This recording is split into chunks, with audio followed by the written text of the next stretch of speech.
Bom, a educação bancária, então, o que ela faz é aprofundar essa contradição. A educação bancária que está presente no livro A Pedagogia do Oprimido, de Paulo Freire, o que ela faz é aprofundar a contradição entre opressor e oprimido, né? Ao ser uma educação opressora, ela aumenta a contradição social, a profundidade das distâncias sociais. O educador é o que educa, os educandos é o que são educados. Então há uma separação, não há uma integração, o que impossibilita essa dialética. O educador é o que sabe, o educando não sabe nada. Inclusive, uma famosa frase freiriana é: não há saberes melhores, há saberes diferentes. Então, na lógica tradicional, o professor é o que sabe, o aluno é o que não sabe, né?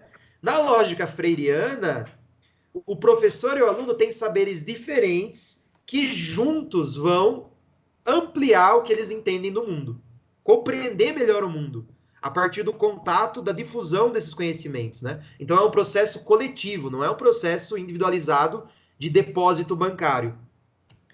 Na educação bancária, o educador é o que pensa, enquanto que os educandos, eles só são pensados. Ou seja, eles são ali aquela pecinha lá que nós vimos lá do vídeo do Charlie Chaplin, né? Então tem o vídeo do Charlie Chaplin lá, a peça ela é pronta, ela é pensada lá em cima, lá no projetista, e ela é produzida pelo professor lá e sai a peça no seu ponto final.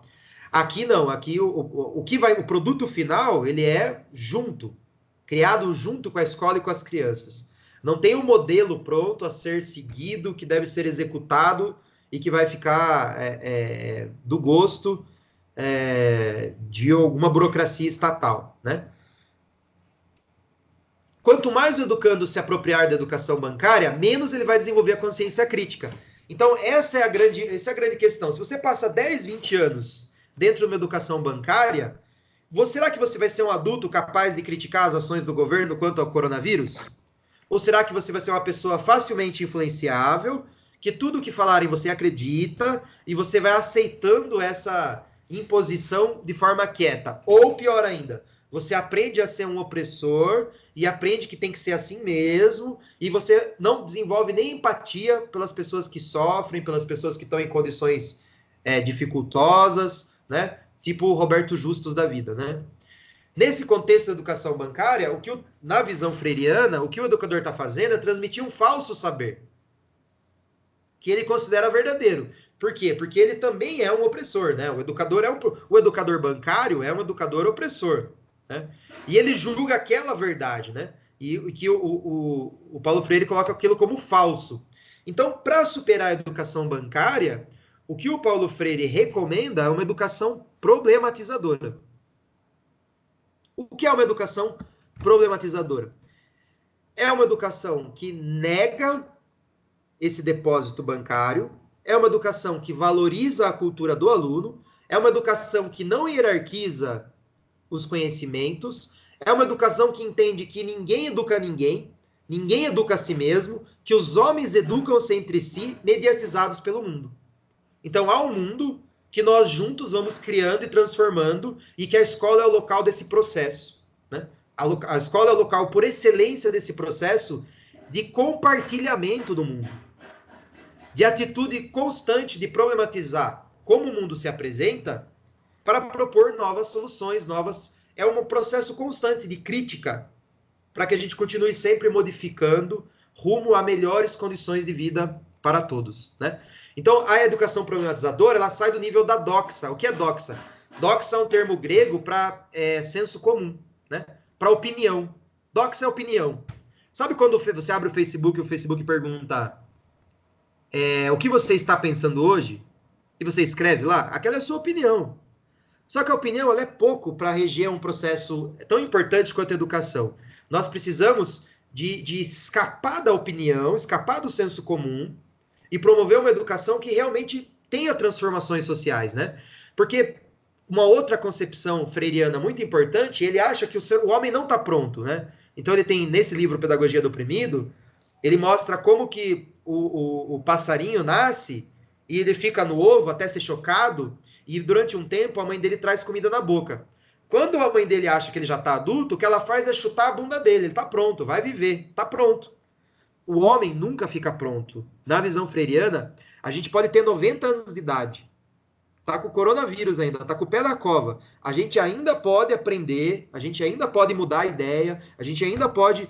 E se nós, individualmente, podemos sempre rever o que nós pensamos e o que nós acreditamos, enquanto coletividade, a gente também consegue isso, né? A educação é esse espaço onde as pessoas juntas aprendem novas coisas para mudar o seu mundo, né? Então, só para ficar bem comparadinho aí entre uma coisa e outra, ó, a prática bancária, ela gera imobilismo e aceitação. Enquanto a prática problematizadora, ela gera um futuro que está em constante transformação, logo, um futuro revolucionário. Qual é a grande revolução que a prática problematizadora traz, né? Uma mudança de mundo. Um mundo mais solidário, um mundo menos desigual, um mundo menos injusto, um mundo menos violento, um mundo com menos pobreza, um mundo com menos miséria, né? Essa é a grande mote, o grande objetivo da prática educacional problematizadora freiriana, né? Acho que para isso, né, a educação ela se alimenta de três coisas, né? Da linguagem, da cultura e da história. A história é entendida como não pronta, a história não está acabada, a história está em constante construção. Qual é o local de construção da história? A cultura. E como que a gente faz isso? Como que a gente opera na cultura? Pela linguagem. Então, a educação é o acesso ao mundo para que a gente possa modificá-lo. A educação é inserir as pessoas numa linguagem para que elas se entendam como atores participantes de um processo de modificação histórico, né?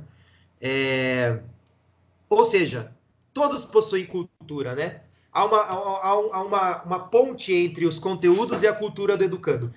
Se todos têm cultura, se todos têm saberes, os saberes só são diferentes, a educação é a ponte entre o mundo e o saber do aluno. Daí uma outra frase famosíssima de Paulo Freire, é uma frase que merece até ser decorada, até, porque concurso é isso, né, pessoal? Por que nós estamos estudando uma educação bancária aqui? Porque o concurso, o Felipe, se eu não me engano, foi o Felipe. O Felipe falou assim, professor, o vestibular é educação bancária? Sim, é. Concurso também, tá, gente? Concurso é educação bancária também, obrigando vocês a decorarem certas coisas para serem promovidos e ganhar dinheiro. Infelizmente é isso mesmo. Então, já que o concurso é isso, vamos decorar algumas coisas. Olha essa frase freiriana muito boa aqui, ó. A leitura do mundo precede a leitura da palavra, né? Então, quando a gente parte para ler alguma coisa, antes eu tenho uma visão de mundo. E eu só vou ser capaz de entender certas palavras dependendo da visão de mundo que eu tenho. E quem que trabalha a minha visão de mundo? A escola. Mediante o quê? Mediante justamente a linguagem. É por isso que não pode chegar lá o ensino formal, opressor, dominante, querendo impor certos códigos para uma cultura que não tem acesso àquilo, né? O que acontece normalmente é que ninguém acaba sendo construtor do próprio conhecimento, né? Ele só recebe aquilo, ele é obrigado a aceitar. Por isso que gera imobilismo. Por isso que tem uma hierarquia, por isso que tem uma distância, por isso que não tem apego. Olha, as crianças adoram aprender, né? Acho que quem convive com criança sabe disso. Mas elas adoram aprender coisas que tenham sentido para ela. Quando ela chega na escola, ela é obrigada a aprender coisas que não fazem sentido para ela, aquela educação se torna massacrante, né? Eu não sei vocês, mas eu lembro que quando eu fui o primeiro dia de aula na escola, quando eu voltei, o meu sentimento, eu só tive ele de novo muitos anos depois. É o sentimento de que minha vida acabou. Nossa, meu Deus do céu, a partir de agora é isso? A partir de agora eu vou ficar tantas horas sentado copiando lição? Foi um choque, né? Eu tive isso de novo quando eu comecei a trabalhar, né? No meu primeiro dia de emprego, eu cheguei em casa e falei, meu Deus, minha vida agora é isso?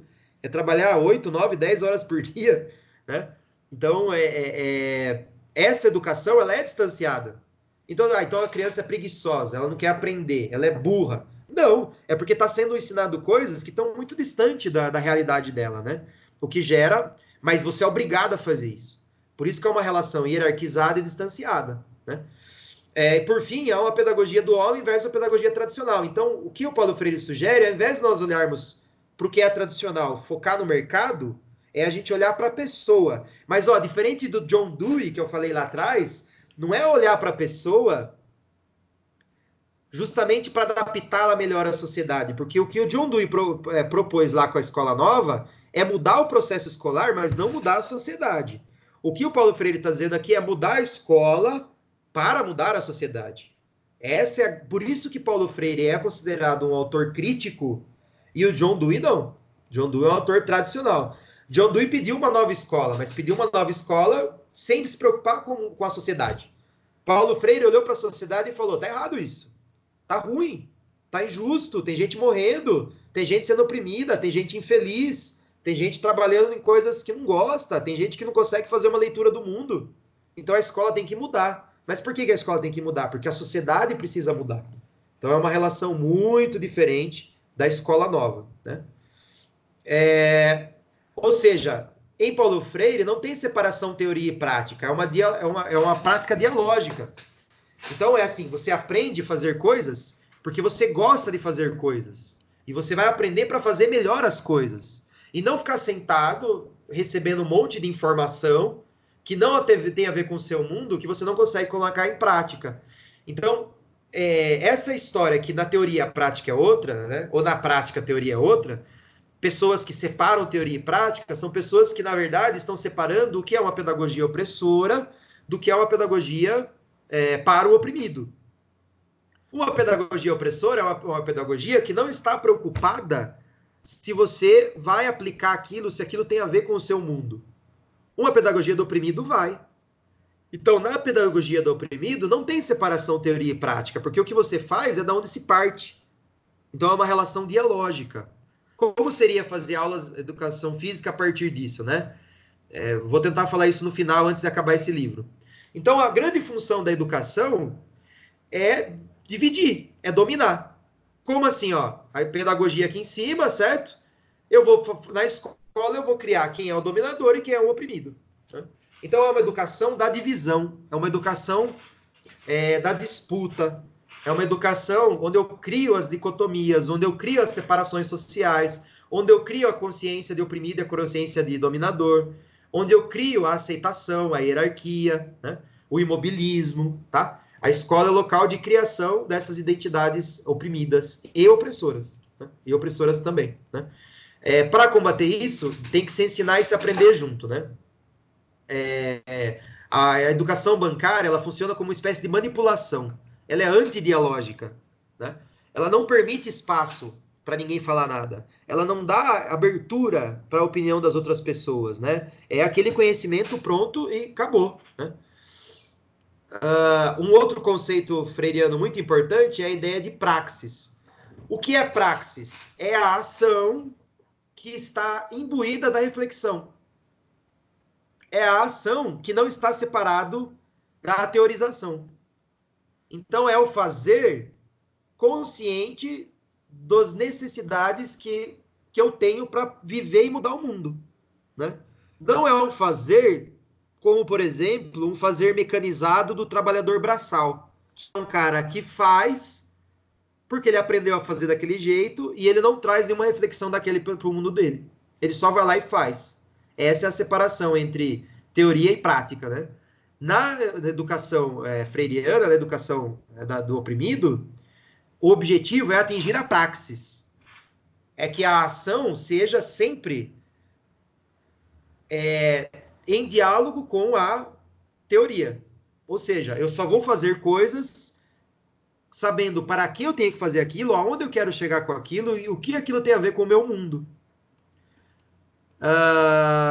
Vou tentar dar um exemplo.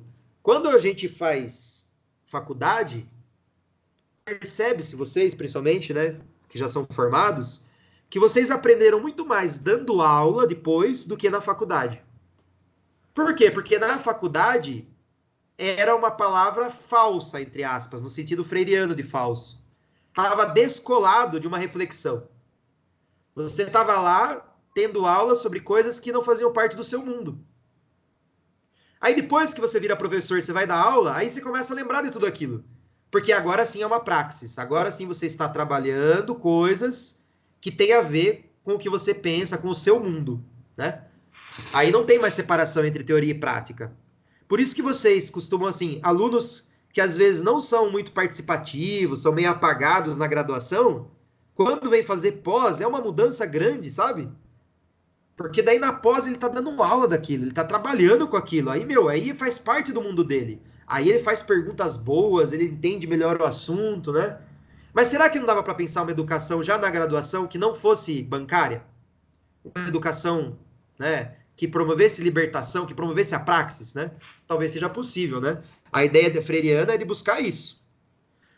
Para isso, Freire diz que nós precisamos ter muita humildade, né? Porque, veja, se você não é o dono da verdade, você, enquanto professor, você não é o dono da verdade, significa que você tem que ter bastante humildade para aceitar o papel do aluno também, né?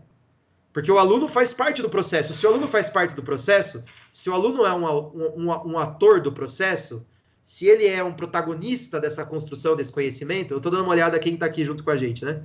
Temos 15 pessoas, ok? Vamos lá. Se o aluno faz parte desse processo, então o professor perde um pouquinho, ele não é mais o centro, né? Se você não é mais o centro, então significa que você precisa ser um pouco mais humilde, né? Nem todo mundo está preparado para perder esse papel de protagonismo, né? Esse papel de hierárquico, né? Onde um domina o outro, né? Então é uma educação freiriana que exige humildade, ao contrário da educação bancária que exige autoridade. E exige uma fé nos homens também, né? Ou seja, se você abre o espaço para o diálogo, é que você acredita que a outra pessoa também está aberta para dialogar. Você acredita que a outra pessoa também tem capacidade de aprender, ela também tem capacidade de contribuir, ela também é inteligente, ela também. Então, precisa, assim, um pouquinho de fé também nesse processo, né? Se você parte do princípio que todo mundo é burro, só você é inteligente, você não vai querer dar muito espaço para as outras pessoas, né? E logo, o conteúdo programático, já que ele parte um pouquinho do universo dos alunos, ele não é uma imposição, ele é flexível, ele pode ir se transformando e ele pode ir se modificando conforme a coisa for andando, né? Bom, logo, a dialogicidade, ou seja, o diálogo, né? A dialogicidade é isso, esse diálogo. Ele é o centro, é a essência da educação como prática da liberdade. Sem diálogo não tem educação. Então, assim, uma palavrinha-chave que vocês podem pensar na hora que for lembrar de Paulo Freire é diálogo. Pensou em diálogo, pensou em Paulo Freire, pensou em pedagogia do oprimido, né? Ou seja, a dimensão da ação e a dimensão da reflexão, sem a dimensão da ação, tem-se o verbalismo. Sem a reflexão, o ativismo, né? Então, as duas coisas precisam andar juntas, né? Olha o que a falta de diálogo faz. Se você está só agindo, sem pensar, você é o ativista. É o cara que não para pensar em nada, o militante, que só vai indo igual um trem desenfreado. E se você só fala desconectado da prática, aí você é o verbalismo, né? O cara, a pessoa que só fala, né? Sem reflexão, né? É o tagarela. Então, assim, a gente tem que dialogar bastante para fugir desse lugar da teoria sem prática e da prática sem teoria, né? Por isso que é praxis, por isso que é a união das duas coisas. E qual o caminho para isso? É o diálogo, né? O caminho para isso é a conversa constante. Os conteúdos formais tradicionais só têm sentido se partir dos próprios objetos e das vivências do mundo daquelas pessoas envolvidas no processo. E a escolha deveria ser realizada a partir de diálogo com os educandos. Bom, isso aí é uma coisa que eu estou reforçando desde o primeiro slide, né? A ideia de partir do mundo dos educandos também, né? E não só daquilo que se entende como educação formal. Já arrumando para o fim, né? O conteúdo, então, ele tem uma existência vivida. Então, a existência, o que vai acontecendo, fazem parte desses conteúdos, né? Que são mediados pela realidade. A realidade não está pronta já na cabeça do professor para o professor vir e depositar. A realidade é o que acontece. Então, conforme eu vou dando aulas, a existência dos alunos vai trazendo situações didáticas, situações limites, né? Ou seja, problematizações. Por isso que é uma educação problematizadora. E essa problematização vai sendo, né, destrinchadas pelo professor na sua ação docente, mediando sempre pela realidade. Vou tentar dar um exemplo aqui para fugir dessa filosofação aqui. O professor que chega com a aula pronta, na cabeça dele a aula vai ser aquilo. E aí, na aula dele começa a acontecer outras coisas. E outras coisas pode ser qualquer coisa, tá? Pode ser até uma situação de indisciplina, acabou a energia, sei lá, tá acontecendo qualquer coisa. O que o professor bancário vai fazer é se desesperar. Ele vai tentar usar a autoridade para impor a aula dele já planejada. O professor problematizador, na visão freiriana, ele vai fazer o contrário. Ele vai se alimentar do que aparece, entendido aqui como uma situação limite, para descodificar isso. O que é descodificar? Dialogar com os alunos para entender melhor aquela situação, partindo de uma educação, então, problematizadora e não bancária. Né? Então, assim, são modos de dar aulas muito distintos. Muitos distintos. Né? Bom, o tema gerador, então, aqui são os principais conceitos, tá? Que a gente precisa decorar. Ó. O tema gerador, o que ele faz, então, é promover uma visão de mundo diferente, através da linguagem, modificando a percepção da realidade do aluno, o que possibilita ações da realidade concreta. Esse slide é uma síntese, né, de tudo que a gente vem conversando até aqui, então. Qual é a grande função do professor, então? Propiciar temas geradores que modifiquem, né, a realidade concreta e a visão do mundo das pessoas. Como? Através da linguagem, modificando a percepção da realidade dos alunos. Qual a realidade que tem que ser percebida aqui? A condição de oprimido. Ou a condição de opressor. Mas não para transformar o oprimido em opressor, mas para ambos se libertarem dessa dicotomia. Né? Alguns métodos de temas geradores. Recolhimento de dados por meio de diálogo com os educandos. Então, você pode conversar muito com os alunos para ter ideias de quais temas da aula serão abordados. Oferecimento dos assuntos mediatizados pelos investigadores ao educando. Então, o professor pode dar uma série de opções para os alunos. E estudo sistemático e indisciplinar dos achados. Então, eu vou dar um exemplo da educação física aqui, vai? Vamos lá. Eu posso trocar ideia com os alunos para descobrir o que eles já sabem de educação física e, trocando bastante ideia com eles, eu posso ver qual é o melhor tema para ser trabalhado. Os alunos já fizeram balé, já fizeram capoeira, já fizeram atletismo, mas ninguém nunca fez ginástica. Vamos trabalhar? Então, pronto, a partir deles. Ou eu posso chegar com um monte de assunto para os alunos. Alunos, vocês conhecem isso, começa a apresentar um monte de coisa para eles. Aquilo que eles mais gostarem, eu passo a trabalhar com mais afinco. Né? Então eu chego para eles e mostro, eu quero trabalhar dança com eles. Eu chego para eles e mostro uns 20 tipos de dança diferente. Aqueles que eles mais se empolgarem, a gente vai trabalhar. E aí, quando aparecer um problema, a gente se debruçar daquele problema e fazer um estudo mais aprofundado. Então, no meio dessas etapas 1 e 2 aqui, né, que não são etapas, mas possibilidades didáticas, digamos que o foco foi, sei lá, na capoeira. Então, vamos tentar entender a capoeira a fundo agora? Então, vamos lá. Vamos pesquisar a música da capoeira, os instrumentos, a vestimenta. Vamos cair de cabeça na capoeira mesmo, fazendo um estudo sistemático e indisciplinar. Né? São algumas maneiras. E o que seria o contrário disso, né? O que é antidialógico? Dominação é antidialógica. Não pensar com as massas, mas em torno dela, né? Pensar coisas para controle das massas. Mitificar o mundo, né? Deixar o mundo como algo pronto, né? O capitalismo é assim mesmo. Não, o mundo é assim mesmo. Imagina, a escola é para aprender a trabalhar. Imagina, o mundo não muda. Ai, credo, você fica falando esse monte de filosofia aí, isso aí não adianta nada. Amanhã depois o mundo é a mesma coisa, né? Então isso é transformar o mundo em mito, né? Lembrando que o capitalismo é super recente na história da humanidade, tá? Nós ficamos 1000 anos na Idade Média, 1000 anos. O capitalismo não tem nem 300 anos direito, tá? Então, assim, a história muda. Se a história muda, então eu posso mudar alguma coisa hoje. É que a gente é muito imediatista, né? A gente acha que a gente começa a pensar alguma coisa diferente hoje e amanhã já é tudo diferente, né? Não, o processo é longo, o processo é árduo, mas ele é possível, tá? Ideias como meritocracia também impedem uma liberdade, né? E uma igualdade de classes, tá? O que a educação, a visão da pedagogia dos oprimidos foca, então, né? É evitar uma visão fragmentada da realidade, né? O que é uma visão focalista e fragmentada?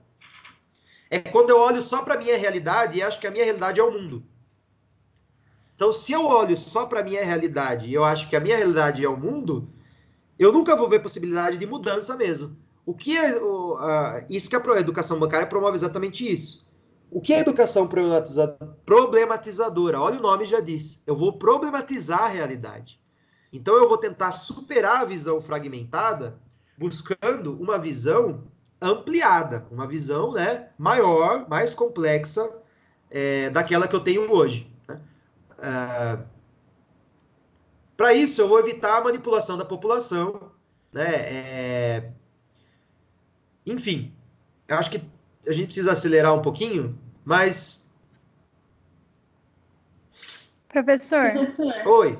mas parece que tudo que você está me falando, não sei se estou errada, parece pós-crítico, porque tematizar, trabalhar o conteúdo daquela conteúdo não, trabalhar o que aquelas crianças precisam, não é pós-crítico?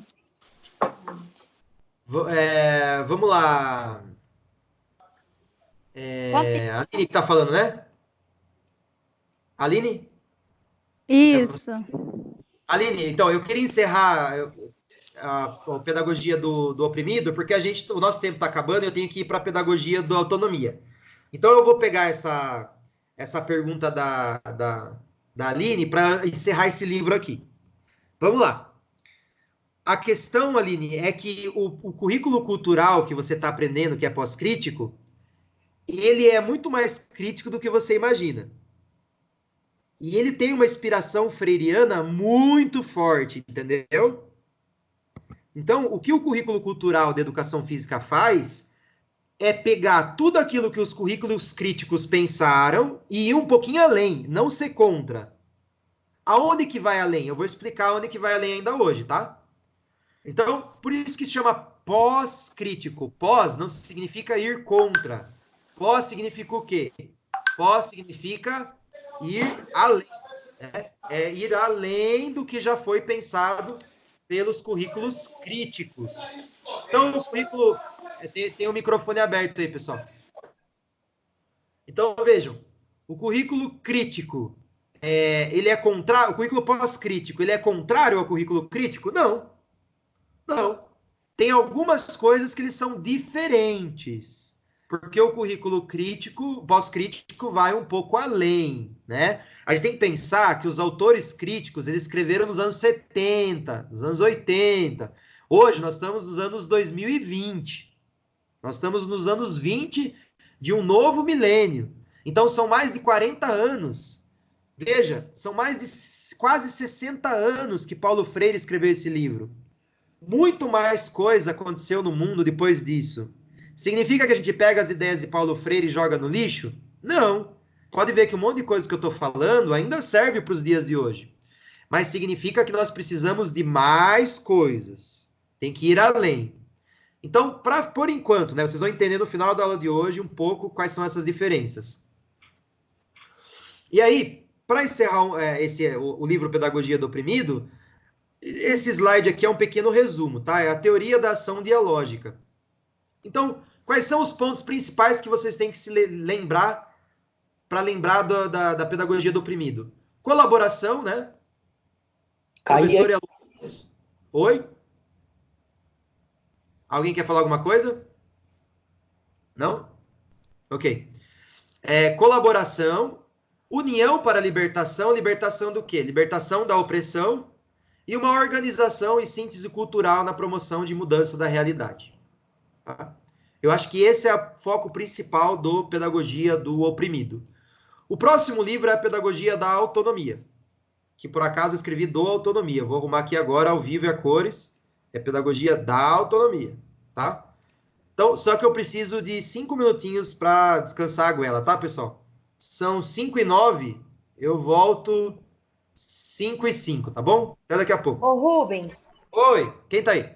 A Bia. Oi, Bia. Você acha que vai até que horas, mais ou menos? Nosso horário é até às 6. Eu quero terminar até às 6, eu tô correndo para isso. Tá bom. Tá bom? Tá bom, obrigada. Nada, até daqui a pouco. Até.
Pessoal, estou de volta aqui.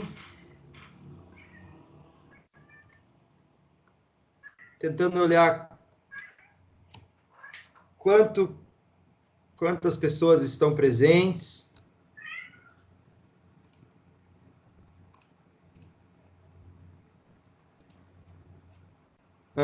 Temos nesse momento 14 pessoas online.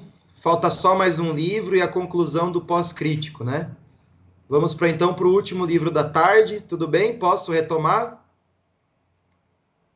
Alguém dá um ok aí? Sim. Obrigado. Bom, vamos lá então. Deixa eu dar uma pré-olhada, porque eu acho que não sei se a gente vai consumir mais tempo no Pedagogia do Oprimido, porque eu acho ele mais difícil também.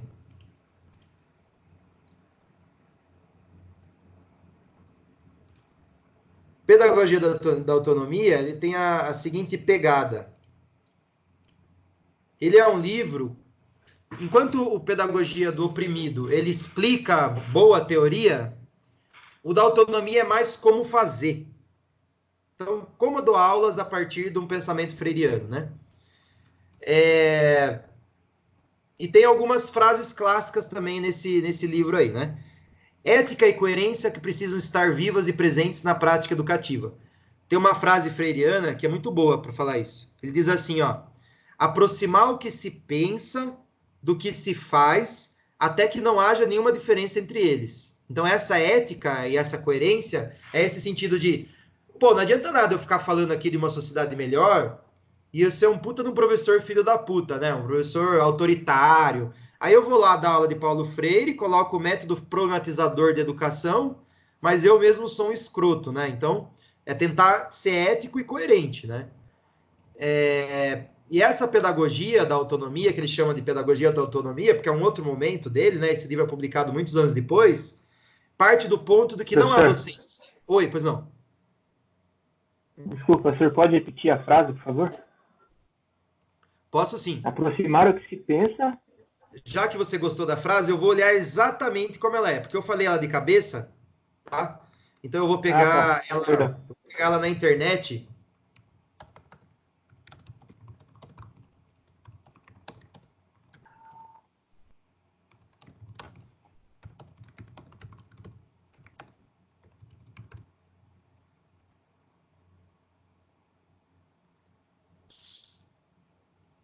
Não sei se eu vou achar agora. Fase Freire.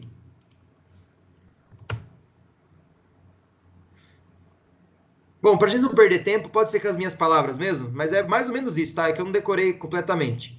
Mas a frase é a seguinte: aproximar o que se pensa do que se faz, até que não tenha distância entre eles.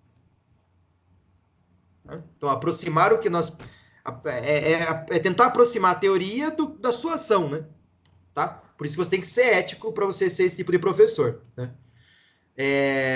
E algumas especificidades então, da pedagogia da autonomia. Não tem docência sem discência. Então, se não tiver aluno, não tem professor, né? Tentar mostrar a importância do aluno. Ensinar não é transferir conhecimento, ou seja, não é educação bancária. E ensinar é uma característica somente do homem. Por quê? Porque somente o homem é inacabado. Lembre-se do exemplo lá do passarinho que chuta lá o filho depois que ele está pronto, né? O ser humano nunca fica pronto. Se nunca fica pronto, a gente está sempre aprendendo. Se está sempre aprendendo, né, a gente pode sempre ensinar alguma coisa. Então, quais são os elementos do não há docência sem discência? Conseguir dosar essa relação, o que o professor tem que fazer? Conseguir dosar a relação teoria e prática, né? Para que a teoria não vire blá blá blá e para que a prática não vire ativismo, já falei sobre isso, né? Criar possibilidade para que o aluno produza ou construa conhecimento, ao invés de simplesmente transferir os mesmos. Perceba que são... Tudo isso aqui eu já expliquei, tá? Então eu vou passar muito rápido por isso. É só mostrar como um livro é consequência do outro, né? Ele amadurecendo o pensamento dele, e aí chega um momento que ele começa a propor coisas, né? Formas de fazer isso, tá? Então, é criar possibilidades para que o aluno aprenda, e não só chegar narrando, falando, ditando, determinando, né? Dando o produto pronto já. Reconhecer que ao se ensinar, se está se aprendendo, e não desenvolver um ensino bancário onde apenas se injeta o conhecimento. Então, isso aqui, para quem é professor, sabe muito disso. Toda aula você aprende alguma coisa, é incrível, assim. Seja através da pergunta de um aluno, seja através de um problema que deu, sabe? Seja através de alguma discordância, às vezes, dos alunos. O professor está sempre aprendendo. Saber despertar no aluno a curiosidade, a busca pelo conhecimento, a necessidade de aprender de forma crítica. Agora, aqui tem uma pegadinha. Porque dá a impressão que, ó, veja, se você tem que despertar no aluno a curiosidade, dá a impressão que é uma fórmula mágica para o aluno se interessar pelo que você quer falar. Perceberam? Não é por aí. O lance é, para eu conseguir ter curiosidade e envolvimento dos alunos, eu tenho que partir deles, e não partir do que está pronto. Mas também não é fazer o que eles querem, entendeu, pessoal? Esse é o... A gente tem que ter cuidado para não entender que não, vamos fazer o que os alunos querem, porque daí eles vão querer sempre a mesma coisa, né? Então é esse lugar do meio, né? Que não é nem fazer o que eu quero, nem o que os alunos querem, é um conjunto de coisas que vai se unindo ali no aprendizado. Próximo. O ensino não depende exclusivamente do professor, assim como a aprendizagem não é algo apenas de aluno. As duas atividades se explicam e se complementam. Então vamos lá. O professor não só ensina, o professor também aprende. O aluno não só ensina, aprende, como o aluno também ensina. E te digo mais. E o aluno aprende não só o que o professor ensina, o aluno aprende outras coisas também. O professor tem que estar muito claro isso. Ensinar não é transferir conhecimento, mas criar as possibilidades para a sua produção ou construção. Então, criar... A aula do professor é um planejamento, né, prévio, onde ele pensa coisas, ideias, possibilidades de como o aluno pode aprender. Né? Ele cria, é como se fosse, assim, um exemplo que eu gosto de dar, o professor é como se ele planejasse uma festa. Você não tem como garantir que a festa vai ser divertida. Não tem. Mas você planeja. Você pensa nas músicas, na comida, na luz, no clima. Você pensa nos convidados. Você tenta caprichar ao máximo para que a festa seja boa. Mas você tem garantia que ela vai ser boa? Não. É igual uma aula. Uma aula não é garantia de nada. Mas é você criar as condições para que a aula seja boa. Ensinar exige rigorosidade metódica. Não prender-se na superficialidade do objeto estudado. Desenvolver no método para levar educando a crítica do objeto. Então, veja, dar aula não é fazer qualquer coisa, tá? O que é rigorosidade metódica? É eu estar sempre refletindo, sempre planejar uma aula, não é chegar lá. Porque senão você pode partir da ideia de que é partir da cultura do aluno. Então eu vou partir da cultura do aluno, eu vou chegar lá, vou levar qualquer coisa... e vou perguntar para eles o que eles querem fazer, e eu faço uma aula a partir daí. Aí eu sempre vou improvisando. Veja, não é improviso. Não é improviso, tá? É planejamento, avaliação, pós-aula, o que deu certo, o que deu errado, que leva a um novo planejamento.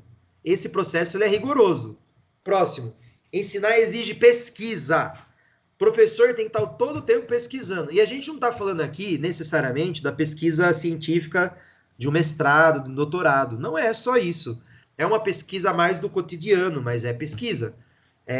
Dúvidas que apareceram na aula. Vou buscar na internet novas coisas. Novos métodos de dar aula.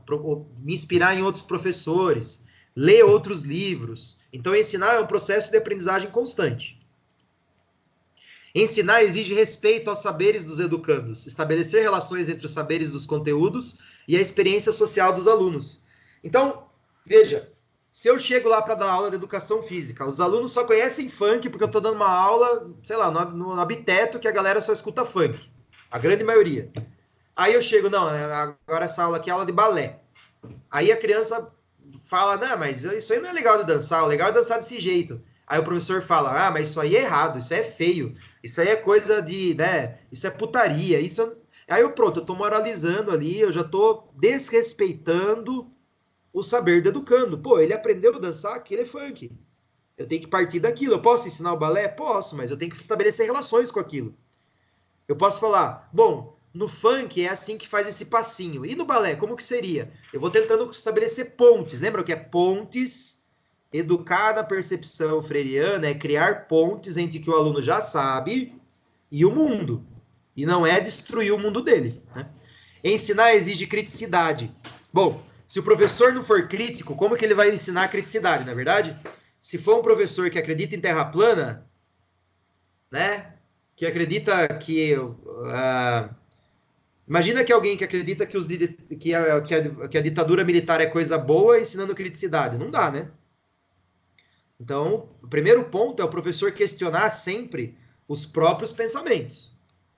O bom professor sempre questiona suas próprias verdades, elas estão em constante revisão científica. A todo tempo eu estou colocando a teste as coisas que eu acredito. Né? Próximo. Ensinar exige estética e ética. Não é possível pensar os seres humanos fora da ética.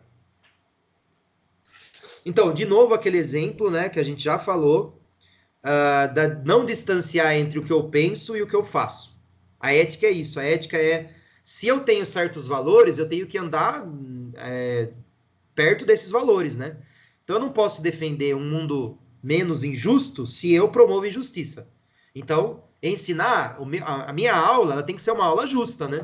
Então, não dá para eu ensinar criticidade e aí eu excluir crianças por motivo aleatório, porque eu não gosto delas, né?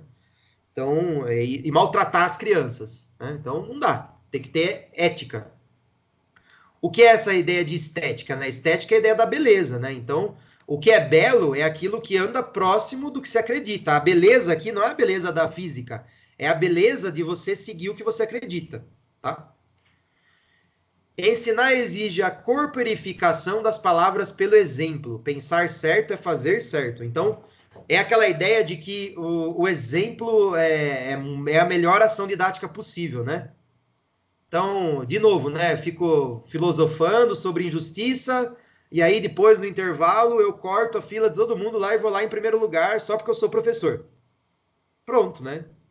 Já, cadê o exemplo? Já jogou por terra tudo o que o professor fala, né?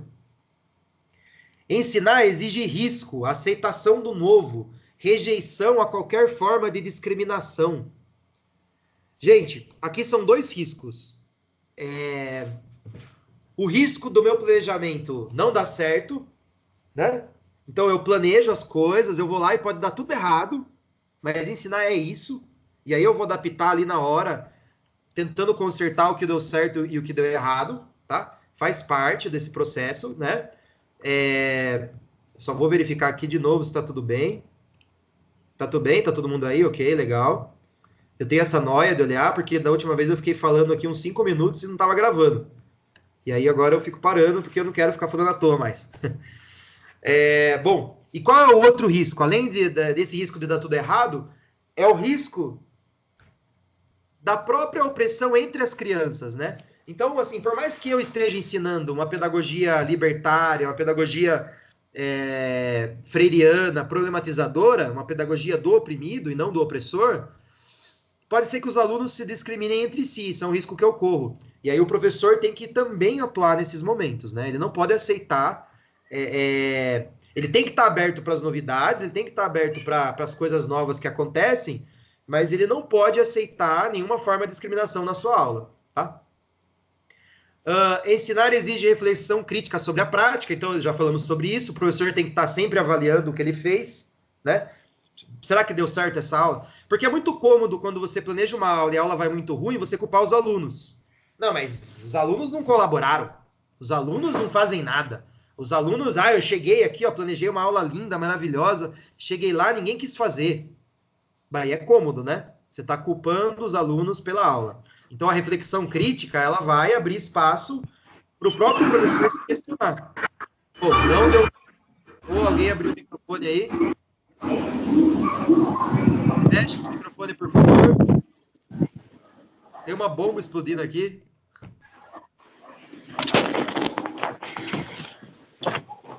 Microfone, pessoal, feche. Obrigado. Então,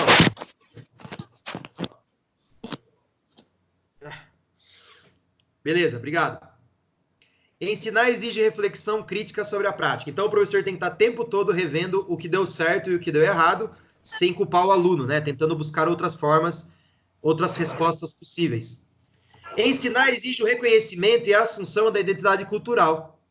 Então, conhecer é intuir, mas substituindo a intuição, a rigorosidade do conhecimento epistemológico. Vamos lá. Já falamos um pouco sobre isso também, né? Se eu não reconheço o mundo que os alunos trazem, como é que eu vou construir pontes, né? Então, eu tenho que reconhecer a identidade que ele traz, mesmo que não seja a minha identidade. Então, vamos lá. Eu não gosto de funk, eu não ouço funk, e eu acho aquelas letras do funk machistas e imorais. Mas se o aluno só escuta funk, e eu não reconhecer como uma identidade válida, como que eu vou estabelecer diálogo?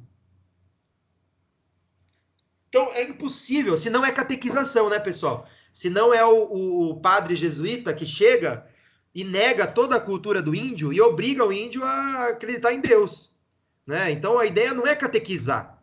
Essa ideia é uma educação bancária, né? A ideia aqui, na visão freiriana, é reconhecer a cultura do aluno, discutir a cultura do aluno, aceitar ela como parte da cultura da construção do conhecimento escolar. E não negá-la como um absurdo. Não, isso é um absurdo. Aqui na escola ninguém toca funk. Só para ficar num exemplo, tá? Que é bem fácil de ser compreendido, né? Ensinar não é transferir conhecimento, né? Já falamos sobre isso, olha lá. Ensinar exige consciência de que os homens não acabam. Eu dei o exemplo de que você pode estar com 90 anos de idade, quase morrendo, mas você ainda pode aprender coisas, então o homem nunca acaba. O homem não é objeto da história, então, assim, eu falei disso quando eu falei do capitalismo, né? O capitalismo está aí, mas as coisas mudam. O capitalismo está aí faz 300 anos só. A idade medieval durou 1000 anos, mas mudamos. Então, nós não somos determinados pela história, nós podemos mudar a história, né? E, em conclusão, o processo de educação é permanente. E qual é o motor de modificação da sociedade? É justamente na visão freiriana a educação, tá? Já falamos sobre tudo isso. Perceba como tudo isso já foi falado anteriormente, né? São livros que se complementam, digamos assim, tá? Ensinar exige o reconhecimento de ser condicionado. Trabalho com a conscientização, instrumento para a superação dos obstáculos políticos, ideológicos, culturais, econômicos e sociais. Então, assim, eu entendo, ensinar exige reconhecer que a educação é esse processo de superação da ideologia capitalista, né? Então, não são termos que o Freire usa, porque ele não é bem marxista, mas para a gente atrelar o nosso papo que a gente já está falando aqui faz tempo, é entender a educação como o mecanismo para superar as diferenças sociais, sejam eles ideológicos, culturais, econômicos, sociais, ou seja, a ideia crítica de emancipação, né? Então, aqui está chamando de conscientização, que é uma palavra que o Paulo Freire usa mais. Mas, para a gente atrelar lá com os jargões críticos, é a ideia de se emancipar. Emancipar do quê? Da ideologia capitalista, que é burguesa. Ensinar exige respeito à autonomia do ser e do educando. Bom, agora são coisas muito óbvias, tá? Não preciso nem comentar, né? Ensinar exige bom senso. Ensinar exige humildade, tolerância e luta em defesa dos direitos dos educadores. Também já falamos muito sobre isso, né? Sobre humildade e tolerância. Vou acrescentar só mais uma. Para Paulo Freire, educar também é lutar pelo direito dos professores, né? Então é ser um cara ativo na luta pela classe docente, né? Para que o professor seja mais reconhecido, não sofra tanto, né? Então, para Paulo Freire também acho que é um processo muito importante. Ensinar exige a apreensão da realidade. Mas que tipo de apreensão? Apreensão no sentido de pegar, tá? Apreender, pegar. Não aprender, apreender, pegar. Mas entender a realidade na sua maneira crítica, né? É aquilo que eu falei. Um cara que é terraplanista, que tipo de educação ele vai promover, né? Então, assim, ser educador é ser crítico. Ensinar exige alegria e esperança. Esse tá difícil, né? Alegria e esperança nos dias difíceis de hoje. Talvez precise mais do que todos os outros. Ensinar exige a convicção de que a mudança é possível. Então, se você não acredita que a sua ação vai mudar alguma coisa, não adianta nem começar, né? Ensinar exige curiosidade. Essa é interessante. Professor que dá a mesma aula sempre, que não está nem aí para mais nada, que não quer mais aprender, será que ele consegue estabelecer o diálogo com o aluno? Porque uma necessidade é que o professor tenha contato com o mundo do aluno. Para ele ter esse contato com o mundo do aluno, ele precisa ter curiosidade, ele precisa querer melhorar o mundo dele. Como que ele aumenta o mundo dele? Construindo pontes. Qual é o processo de construção? Qual é o processo que leva à construção de pontes? O aprendizado. Qual é o motor do aprendizado? A curiosidade. Então, se eu não sou curioso, dificilmente eu daria boas aulas. Ensinar é uma especificidade humana. Esses números na frente, pessoal, 2.9, 3, são os capítulos do livro, tá? Capítulo 2, seção 9, assim por diante. Agora já estamos no capítulo 3. Ensinar é uma especificidade humana. Só o ser humano ensina, porque todos os restos são motivados por instinto, né? Igual o nosso passarinho lá. Ensinar exige segurança, competência profissional e generosidade. Ensinar exige comprometimento. Ensinar exige compreender que a educação é uma forma de intervenção no mundo. Olha, perceba que são todas coisas que se complementam, né? Ensinar, agora que interessante. Ensinar exige autoridade. Viu como não é laissez-faire? Não é o que é laissez-faire? Qualquer coisa, né? Ensinar não é qualquer coisa, tá? Não é levar lá a bola e falar aula livre. Tem que ter autoridade. O professor continua tendo autoridade sobre os alunos. Só que é uma autoridade que direciona um processo problematizador que respeita a pessoa do discente. Não é um processo autoritário, né? A autoridade é diferente de autoritarismo. A autoridade é ser o condutor do processo. Autoritarismo é o cara que só quer do jeito dele, tá? São coisas diferentes. Ensinar exige tomada de consciência de decisões. Decisão atrás de decisão, né? O tempo todo. Se você coloca em xeque tudo o que você acredita o tempo todo, então, toda vez você precisa decidir algo, nem que seja para você depois rever. Mas você precisa tomar decisões o tempo todo. Ensinar exige saber escutar. Bom, se você não escuta o aluno, como que você vai chegar na cultura dele, né? E aí não tem ponte nenhuma. Ensinar exige reconhecer que a educação é ideológica. Lembra que a gente falou que a educação nunca é neutra? Nunca é neutra. A questão não é se ela está sendo ideológica. A questão não é se ela está sendo ideológica ou não. A questão é qual ideologia ela está servindo. Toda educação é ideológica, até a tradicional. A questão é qual ideologia ela está servindo. Ensinar exige disponibilidade ao diálogo. Ou seja, sem diálogo não tem educação, né? Então, isso é uma coisa também já bem... Nós trabalhamos bastante já também, né? Tá bem já discutido aqui pela gente. Ensinar exige querer bem aos educandos, né? Professor que não gosta de aluno não serve para ser professor, né? Tá na profissão errada, tem que procurar outra coisa. Tem que gostar deles, tem que querer o bem deles, tem que, né, procurar fazer o melhor possível. Somente o homem, quando sua ação pode distanciar-se da sua realidade para depois ser capaz de observá-la, para, objetivando-a, transformá-la e, transformando-a, ver-se transformando pela sua própria criação. Essa é uma outra frase freiriana famosa, que somente nós, né, somente os seres humanos têm essa capacidade de refletir, pensar na cabeça coisas, criar ideias, voltar para o mundo, mudar o mundo, criar outras coisas, e esse novo mundo que nós criamos nos modifica, né? Por exemplo, a gente vai lá, cria a internet, daí a internet muda a gente, porque muda a forma que a gente pensa, e esse processo ele é dialógico, né? Bom, e aí, gente, entrando já no finalzinho da nossa aula, né? Encerrando o Pedagogia da Autonomia, eu queria saber se tem alguma pergunta. Alguém tem alguma pergunta sobre Pedagogia da Autonomia?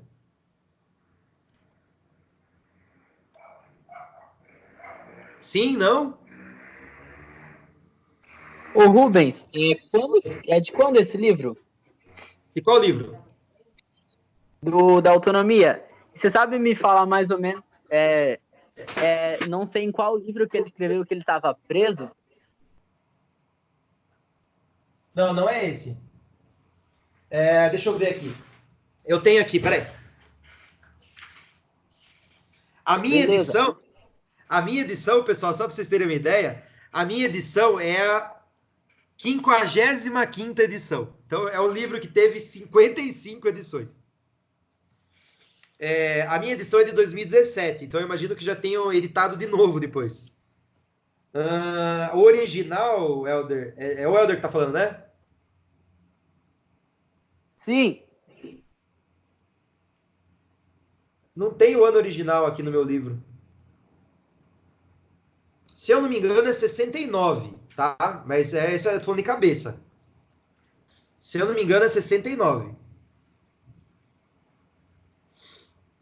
Mas na minha edição não tem a data original.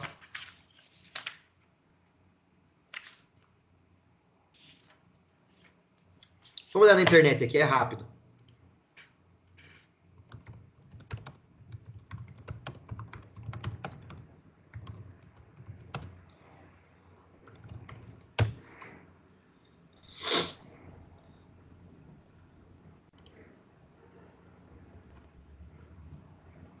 Não, o Helder, talvez seja um dos últimos livros dele. É de 96. Caraca. Eu acho que logo na sequência ele morreu. Ó, o livro foi lançado em 96, ele morre em 97. É o último livro dele. Por isso que é o livro que mais cai em concurso. Faz sentido. Faz sentido. Por isso, esse é o livro que mais cai. Desde 96, esse livro cai em concurso a rodo, a rodo. E perceba que esse livro é meio que um resumão de tudo que ele produziu a vida inteira. Vocês perceberam como repetiu coisas do Pedagogia do Oprimido? Que é o primeiro livro dele lá de 69. O Pedagogia do Oprimido é 69, né? Então, essa é a minha confusão.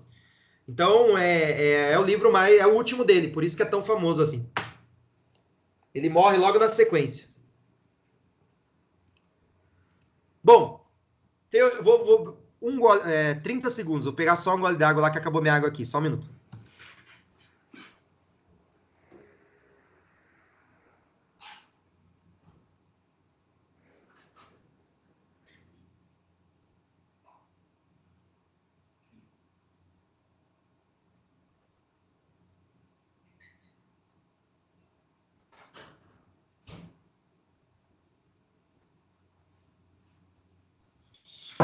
Bom, voltando então, né, pessoal, e tentando fechar a aula,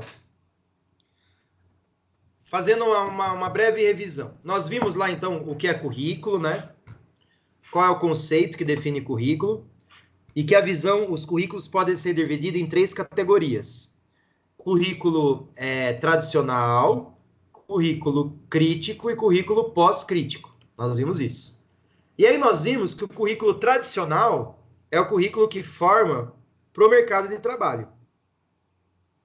Então, ele é o currículo que não se preocupa com transformações sociais. Ele é o currículo que a gente teve. Todos nós aqui fomos educados em currículos tradicionais, né? Currículos preocupados em formar a mão de obra. É isso. Aí nós vimos na década de 60 que o mundo passou por muitas mudanças.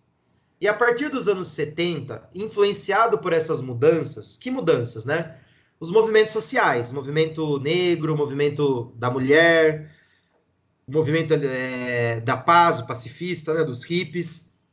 Influenciado por esses movimentos, vários autores no mundo inteiro começaram a produzir obras críticas, que colocam em circulação principalmente a partir dos anos 70. O que os currículos críticos pensam é que a escola tem que ser um local de superação de consciência de classe. E aí, Aline, não sei se você está aí, né, respondendo a sua pergunta, a questão é que os currículos pós-críticos, eles não discordam dos críticos, pelo menos não tão radicalmente. Até há discordâncias e separações, mas para a preparação para concurso ela não é importante, tá? A gente vai entrar em filosofia muito pesada. Convido vocês, se quiserem entender melhor isso, participar dos grupos de estudos que a gente tem aí. Tem na USP, o do Neira, tem do Mário na Unicamp, e a gente na FEFIS, a gente estuda também um pouco isso. Para agora, para se preparar para concurso, basta entender da maneira mais simples possível e bem didática. Enquanto os currículos críticos se preocupam somente com a questão social e econômica, né? Ou seja, eles criticam o capitalismo. Os currículos pós-críticos, eles acham que existem mais problemas na sociedade do que os currículos críticos. Então, há outros problemas sociais que também são importantes e que a escola também deveria tomar cuidados. Nós estamos falando do quê? Nós estamos falando dos preconceitos. Então, os currículos pós-críticos são aqueles que, além de se preocupar com o capitalismo, se preocupam também com os preconceitos. Que tipo de preconceito? Com o racismo, com a xenofobia, com o machismo, com a, sei lá qual eu falei, não sei se eu falei homofobia, se eu falei, enfim, todos esses outros, tá? Então, são visões de escola que entende que, mesmo que o mundo fosse todo igualitário, se todo mundo no planeta inteiro tivesse a mesma grana, o mundo ainda ia ser um local problemático, porque as pessoas estão sendo oprimidas por outras coisas que não são somente a questão financeira, a questão socioeconômica. As pessoas, por exemplo, tem mulher que vem de camada riquíssima da sociedade e que apanha do marido, por exemplo. O negro, muitas vezes, mesmo ganhando muito dinheiro, mesmo um jogador de futebol com muito dinheiro, ele ainda sofre racismo. Ele ainda é excluído, ele ainda sofre humilhação. Um homossexual, mesmo que ele tenha muito dinheiro, ele ainda pode morrer. Podem matar ele na rua só porque ele é homossexual. Então, os currículos pós-críticos, Aline, eles não discordam do crítico, por isso que é tão parecido. Só que eles querem ir um pouquinho mais longe. Eles querem se preocupar com mais questões, né? Agora vamos encerrar a aula fazendo as conexões. Na educação física, os currículos tradicionais são os currículos ginástico, o currículo esportivista, aí currículos que vocês vão aprender com o Cleiton, o currículo psicomotor e o desenvolvimentista e o currículo saudável, né? Se tiver uma próxima aula, né, a gente vai discutir no grupo daqui a pouco, nós aprenderemos, então, esses outros currículos da educação física. E quais são os currículos críticos da educação física? O currículo crítico superador, que tem uma inspiração marxista Saviani. Lembra que eu falei do Saviani? Dermeval Saviani, que não concorda com Paulo Freire. Ele é crítico. Qual a diferença? Paulo Freire diz que nós temos que partir da cultura do aluno. E o Saviani diz que não, que tem que ensinar a cultura científica para os alunos, para que os alunos superem a condição de desigualdade através do conhecimento científico. Então, é uma educação popular de Paulo Freire versus uma educação científica dos conteúdos de Dermeval Saviani.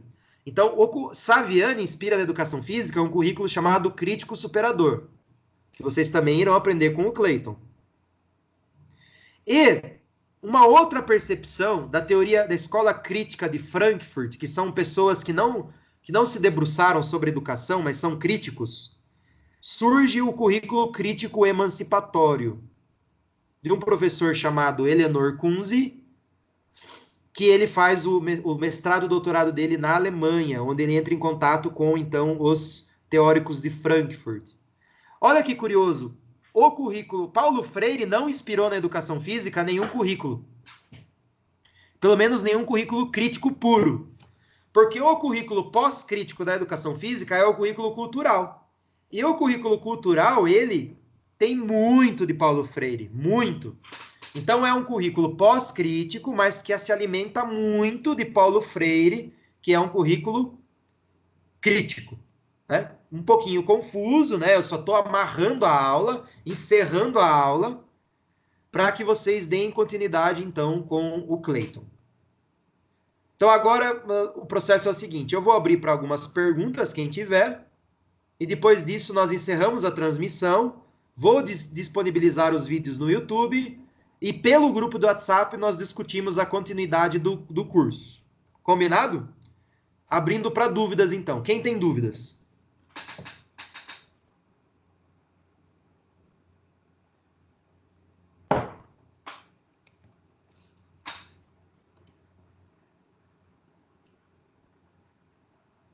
Ô, Rubens, Oi, é o Helder aqui. manda. O meu é mais um comentário. Eu achei bastante legal a sua explicação. Quando você parte você relaciona com a educação física, com a área da educação e com os aspectos globais que vem acontecendo no mundo. Eu acho que isso, e com os exemplos também, acho que ajuda bastante a gente. E, bom, você falando hoje de Paulo Freire, meu Deus, me parece que tem muita conexão para pensar o que a gente vem estudando lá no grupo. Eu acho também. Eu acho que tem muito a ver com o que a gente estuda. Mais alguém? Não? Então, pessoas, encerro aqui, tá, o conteúdo, demos conta de hoje, né? Trabalhamos 3 livros hoje, então. Tomás Tadeu e Pedagogia 2 de Paulo Freire. Obrigado pela presença e continuamos nossa conversa lá no grupo do WhatsApp, então, ok? Um abraço, tchau. Valeu, Rubens. Tchau, tchau. Falou!